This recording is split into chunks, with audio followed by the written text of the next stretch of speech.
नमस्कार, नमस्ते सदा वत्सले मातृभूमि। आप सभी का स्वागत है आपके अपने YouTube चैनल विधिक जागरूकता में। सर्वप्रथम आपको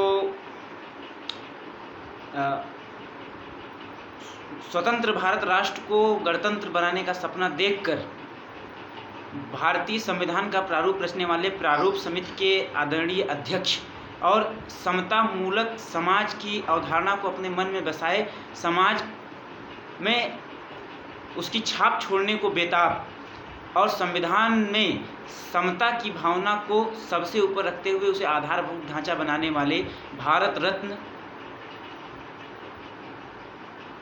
डॉक्टर भीमराव अंबेडकर जी को उनकी जयंती पर शत शत नमन व श्रद्धा सुमन अर्पित करते हैं।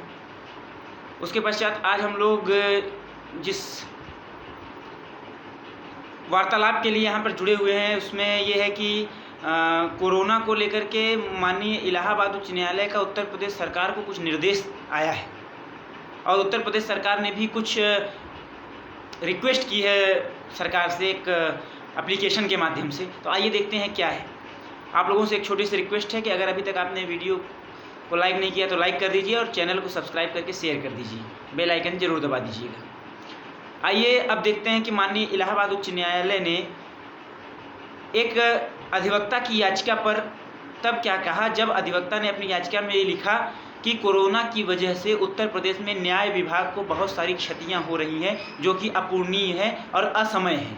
जैसे कि मुरादाबाद के एडीजे, प्रयागराज के अस्थायी अधिवक्ता और प्रयागराज के एक पूर्व जस्टिस वरिष्ठ अधिवक्ता वीसी मिश्रा और कई मजिस्ट्रेट भी पॉजिटिव हुए और कुछ मजिस्ट्रेटों ने अपनी जान गंवाई। उसको देखते हुए ये याचिका दाखिल की गई थी। और वैसे भी अधिवक्ताओं को लेकर के सरकार के पास कोई व्यवस्था नहीं है कि अधिवक्ताओं को क्या प्रोटेक्शन मिलेगा, अधिवक्ताओं को क्या बीमा मिलेगा, क्या कोई अधिवक्ता अगर ऐसी स्थिति में मरता है तो उसके परिवार वालों को क्या सपोर्ट मिलेगा, ऐसा कुछ व्यवस्था है नहीं। इस बात को देखते हुए एक एप्लीकेशन के माध्यम से एक पिटिशनर ने माननीय न्यायालय से ये रिक्वेस्ट किया था कि वो उत्तर प्रदेश सरकार को कोविड के संदर्भ में कुछ नए डायरेक्शंस दे।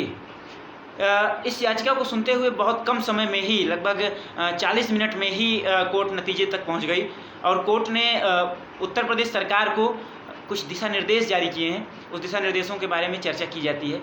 उन्होंने सबसे पहले ये कहा माननीय न्यायालय ने कि जो कोविड का प्रभाव है ये बढ़ता चला जा रहा है और रात्रि कर्फ्यू जो लगाया जा रहा है वो इसका इलाज नहीं है, इससे इसका इलाज संभव नहीं है। और दूसरी बात उन्होंने ये कहा कि जब वैक्सीनेशन के बाद भी लोग पॉजिटिव हो जा रहे हैं तो ऐसे में वैक्सीन उपलब्ध है यह कह करके लोगों को विचरण की खुली छूट देना ऐसी आपदा की स्थिति में यह भी लोगों की जान के साथ उनकी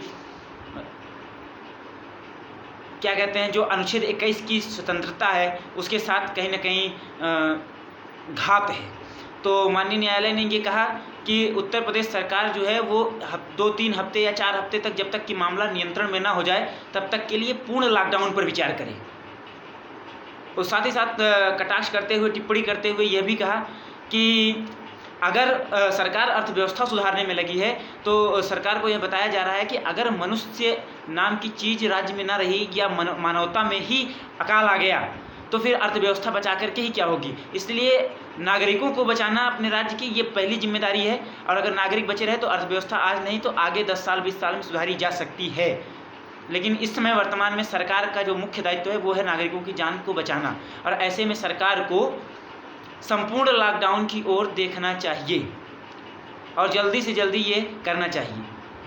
और ऐसा कहते हुए माननीय न्यायालय के तेवर सख्त थे और ऐसा जब निर्देश आया तो उत्तर प्रदेश सरकार भी कहाँ पीछे हटने वाली थी। उन्होंने भी कोर्ट से रिक्वेस्ट किया है कि स्थिति खराब है तो ऐसे में माननीय न्यायालय ये निर्देश क्यों नहीं देती कि पंचायत चुनाव को उत्तर प्रदेश में रोक दिया जाए जब तक कि कोरोना का मामला नियंत्रण में नहीं आ जाता है। अब देखना ये है कि इस एप्लीकेशन पर माननीय न्यायालय क्या विचार व्यक्त करती है, किस अवधारणा तक पहुंचती है। लेकिन फिलहाल अभी तक तो इतना है कि माननीय उच्च न्यायालय ने सरकार को ये निर्देशित किया है कि सरकार शीघ्र पूर्ण लॉकडाउन पर विचार करे। देखना यह है कि सरकार कब तक इस मामले पर पूर्ण विचार करती है। तब तक के लिए जुड़े रहिए। धन्यवाद।